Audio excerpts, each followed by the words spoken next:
Au nom du Père et du Fils et du Saint-Esprit, Amen. Grande joie d'être là avec toi en ce samedi 30 décembre. Et nous sommes presque déjà à la fin de notre année et nous voulons vraiment finir cette année en remerciant le Seigneur, en rendant grâce pour tout ce que le Seigneur a fait pour nous, pour tout ce que le Seigneur a fait pour toi, et spécialement aussi pour tous les fruits de la parole de Dieu, tout ce que la parole de Dieu a produit dans ta vie. Nous devons remercier le Seigneur. D'accord? Et la première lecture d'aujourd'hui, c'est 1 Jean, chapitre 2, à partir du verset 12. Je vous écris, petits enfants, parce que vos péchés vous sont remis par la vertu de son nom. Je vous ai écrit, Père, parce que vous connaissez celui qui est dès le commencement. Je vous écris, jeunes gens, parce que vous avez vaincu le mauvais. Je vous ai écrit, petits enfants, parce que vous connaissez le Père. Je vous ai écrit, Père, parce que vous connaissez celui qui est dès le commencement. Je vous ai écrit, jeunes gens, parce que vous êtes forts, que la parole de Dieu demeure en vous, et que vous avez vaincu le mauvais. N'aimez ni le monde, ni ce qui est dans le monde. Si quelqu'un aime le monde, l'amour du Père n'est pas en lui. Car tout ce qui est dans le monde, la convoitise de la chair, la convoitise des yeux et l'orgueil de la richesse, viennent non pas du Père, mais du monde. Or le monde passe avec ses convoitises, mais celui qui fait la volonté de Dieu demeure éternellement. Et vous avez remarqué que Jean, il s'adresse aux petits-enfants, après il parle au Père, après il parle aux jeunes. Il dit, petits-enfants, vos péchés vous sont remis par la vertu du nom de Jésus. Tes péchés ont été effacés, pardonnés. Deuxième chose, Père, vous connaissez celui qui est dès le commencement. Ça veut dire, vous connaissez Dieu. Dieu qui a tout créé, Dieu créateur, le Dieu tout-puissant, le Dieu sauveur, c'est Jésus le Verbe, c'est le Je suis, Jésus-Christ, notre sauveur. Et après il dit, jeunes gens, je vous écris parce que vous avez vaincu le mauvais. Vous avez vaincu les démons et ses convoitises. Et à la fin, il va parler de ce qu'est l'attaque du démon. Il parle, car tout ce qui est dans le monde, la convoitise de la chair, la convoitise des yeux et l'orgueil de la richesse. Ça veut dire, nous sommes tous dans ce monde, et nous sommes tentés soit par la convoitise de la chair, ça veut dire tout ce qui concerne notre corps, et surtout chercher le bien de son corps, et je me centre sur moi-même, et je suis Dieu, je me mets à la place de Dieu, je suis le centre du monde. Ça veut dire que je cherche mon plaisir, mon bien-être, mon plaisir. La convoitise des yeux, tout ce que je vois, qui me plaît, qui m'attire. Il y a beaucoup de choses qui passent par nos yeux. La contemplation passe par nos yeux, la vision de Dieu passe par nos yeux, mais aussi par nos yeux, et là la tentation qui peut y entrer. Nous devons veiller à nos yeux. Nous voulons vraiment aussi veiller sur notre corps. C'est pour cela que faire des sacrifices, jeûner, sont des choses très importantes pour mortifier notre chair, pour ne pas laisser la convoitise de la chair parler plus fort. Aussi, apprendre à maîtriser ses yeux. Ça veut dire que je regarde, mais je dois aussi apprendre à baisser mes yeux et aussi à regarder Dieu. Ça veut dire que je ne m'arrête pas sur certaines choses de cette terre, mais mes yeux s'élèvent vers Dieu. Et aussi l'orgueil de la richesse. On pourrait dire l'orgueil, notre orgueil, et aussi l'orgueil d'avoir la richesse. Ça veut dire qu'on s'attache au bien de cette terre, on s'appuie sur ces biens, on efface Dieu, on met Dieu de côté.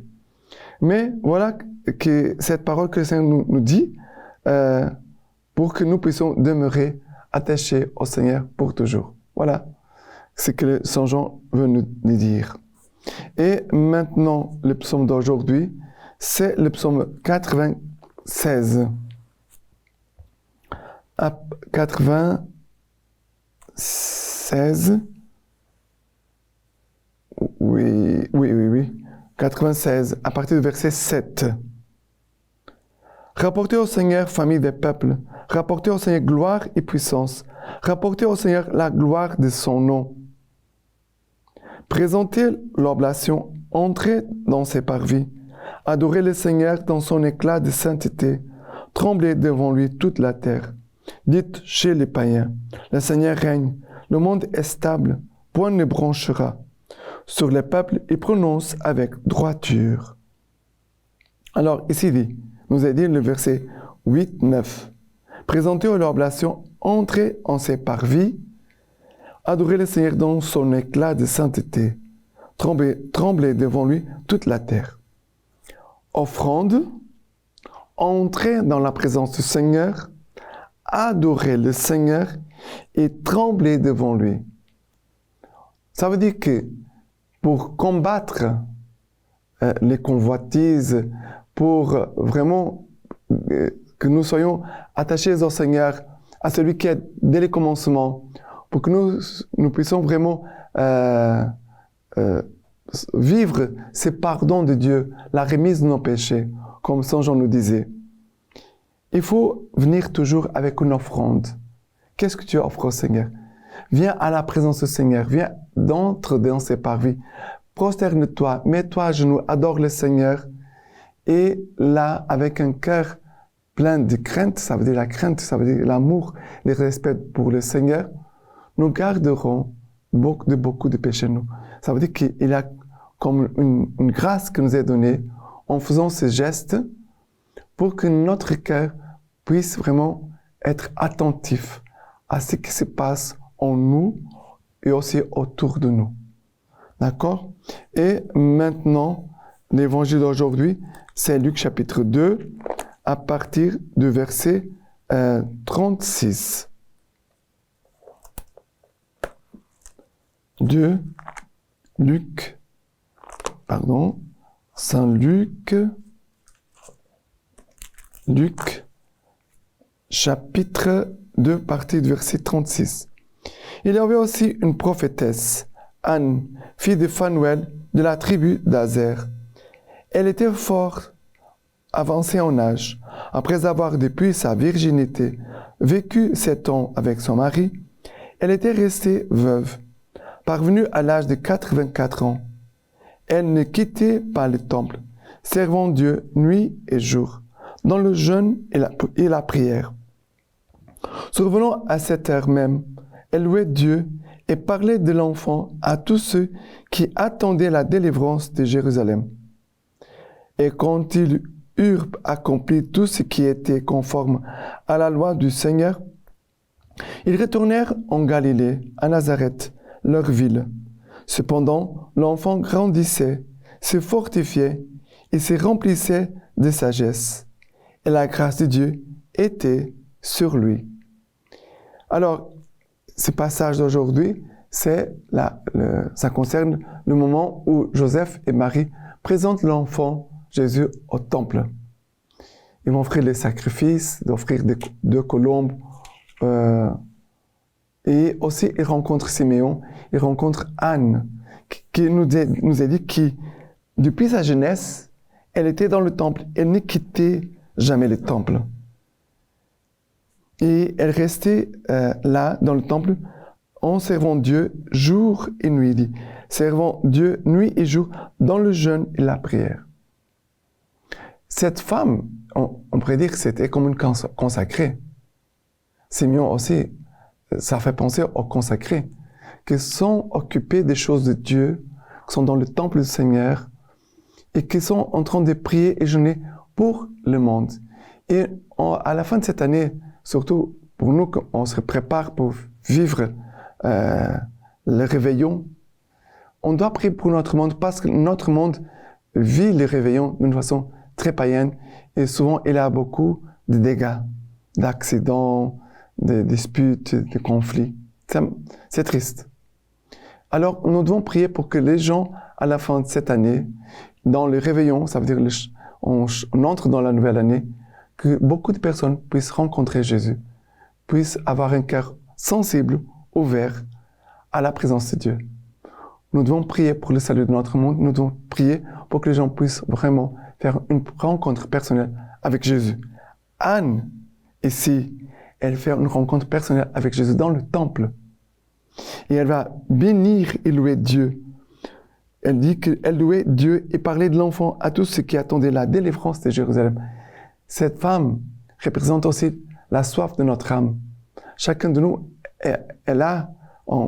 chacun de nous a en soi quelque chose d'Anne. De cette soif immense de Dieu et de rester avec Dieu.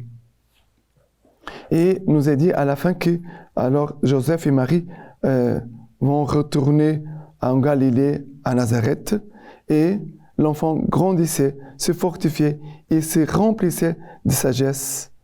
Ça veut dire que l'enfant doit aussi grandir en nous.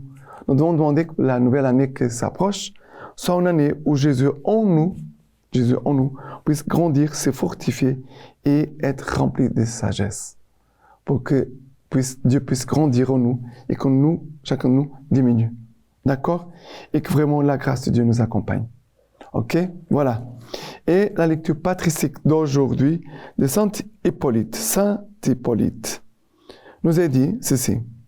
Nous avons appris que ce Verbe a pris chair d'une vierge et qu'il a porté l'homme ancien en rénovant sa nature. Nous savons que l'humanité du Verbe est faite de la même pâte que nous, car s'il n'était pas ainsi, c'est en vain qu'il nous aurait commandé de l'imiter comme notre maître. Pour bien faire comprendre qu'il n'est pas différent de nous, il a voulu supporter la fatigue et connaître la faim. Il n'a pas refusé d'avoir soif. Il a trouvé son repos dans le sommeil. Il n'a pas refusé la souffrance. Il s'est soumis à la mort et il a rendu manifeste sa résurrection. En tout cela, il a offert, compromis sa propre humanité, afin que toi, dans ta souffrance, tu ne perdes pas courage, mais que, reconnaissant que tu es toi-même homme, tu attendes, toi aussi, ce que le Père a donné à cet homme. Maintenant, je vous laisse la bénédiction par les mains toutes pures de la Vierge Marie. De tout puissant vous bénisse et vous garde, le Père, le Fils et le Saint-Esprit. Amen.